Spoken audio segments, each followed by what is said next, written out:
Kerry and welcome to another episode of Beard and Mixology. On today's episode I'm going to be making a classic whiskey cocktail, the Whiskey Sour. But as an extra at the end I'm going to show that by adding an extra ingredient you can create a different cocktail altogether. So the sour, as a style of cocktail, has been around forever, one of the oldest ones. You can make many different types of sours depending on the alcohol they use, whiskey, gin, etc. One of the key features in many of the recipes is the inclusion of an egg white. Now that sounds a little bit strange to me, but it's obviously withstood the test of time. It's a well-loved cocktail, so we'll go with it and see what it's like. So let's make a whiskey sour. So your first ingredient in is the sour element. I'm using, for the first time pretty much ever, freshly squeezed lemon. There's not much there, but there's enough for what we need. So that is 30 millilitres of lemon juice. Next up is the egg white. A lot of the recipes say a small egg or a certain millilitres. I think it's around 15 millilitres of egg white. So we'll try and get that. Obviously egg white's a bit gloopy, so if there's a bit more, it should be alright. Yeah, that's about 15 millilitres. So if you want to try this drink, but you happen to be vegan or you've got an egg allergy, you can substitute the egg white part for a product called aquafaba. And that's the juice or the water that chickpeas are cooked in. Apparently it has the same properties in the drink as egg white does. You can buy it as a standalone product, online, Amazon, wherever.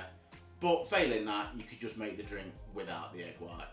Now at this stage, we just have to give it a quick shake just to emulsify the egg, to mix it up a little bit. It doesn't take a lot. That should be enough. Next is your whiskey. Using Maker's Mark again, bourbon. You can use rye as well if you wanted to. And that's 60 millilitres.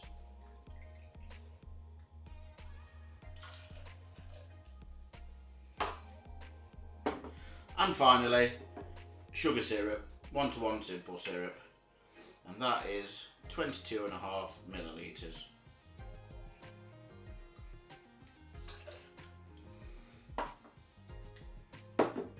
So we just add a few cubes of ice into the shaker.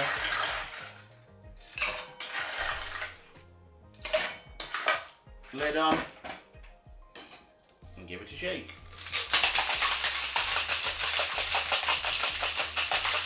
Then you just fill your glass with ice like so and strainer. You can double strain if you want, I'm not going to bother today. And then just strain it over the top.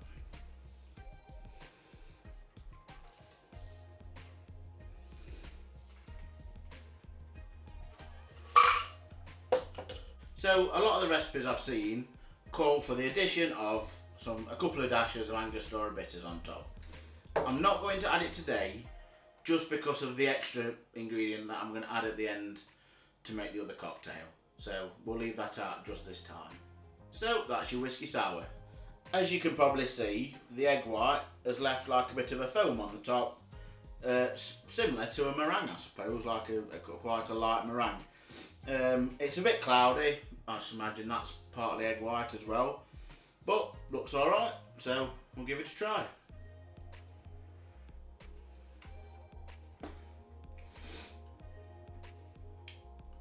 That's really nice. So the other week when we made the old fashioned, and I was saying that's the first step into the world of whiskey for me, and I enjoyed it, don't get me wrong, very nice. But it was quite intense. Now if you're like me and you're just getting into whiskey, I would say try this one first. I would try this one first because it's just a little bit more palatable. It's not as full bore and it hasn't got the intensity that the old fashioned has, which effectively is just a double shot of whiskey. The lemon, along with the sugar syrup, turns it into a longer drink and just a bit more palatable, really tasty. Now the egg white just gives it a kind of texture. You've got the foam or the head on top, and the liquid itself, it's kind of, I say gelatinous, but that makes it sound horrible. It's not gelatinous. It's just thicker, a little bit more luxurious on the feel of it when you drink it. So yeah, if you're just getting into whiskey, I would definitely try a whiskey sour. Now on to the other ingredient that makes it a different cocktail. I'm going to add some red wine, and you only need around about 15 to 20 mils probably, and float it over the top. I know we've tried floating before with limited success, but yeah, you just float it over the top so it sort of like separates and you've got a different layer, kind of like that. Looks alright to me. Let me look at it from this side. Yeah, looks alright. And that is now a New York sour. Dead easy. I'm going to try it and see what the difference is. So, here we go.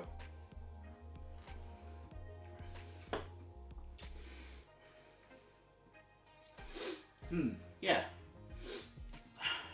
That just tastes like a whiskey sour with red wine on top. No, I think I preferred just a whiskey sour. I think I preferred a whiskey sour. It's very tasty, don't get me wrong.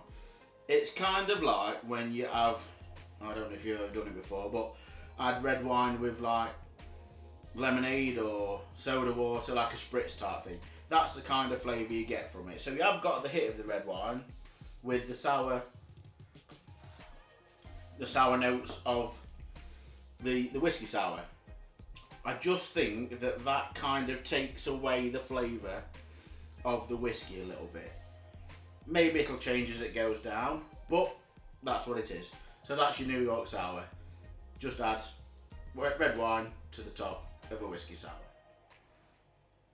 So, thanks for watching. As always, I hope you've enjoyed the episode.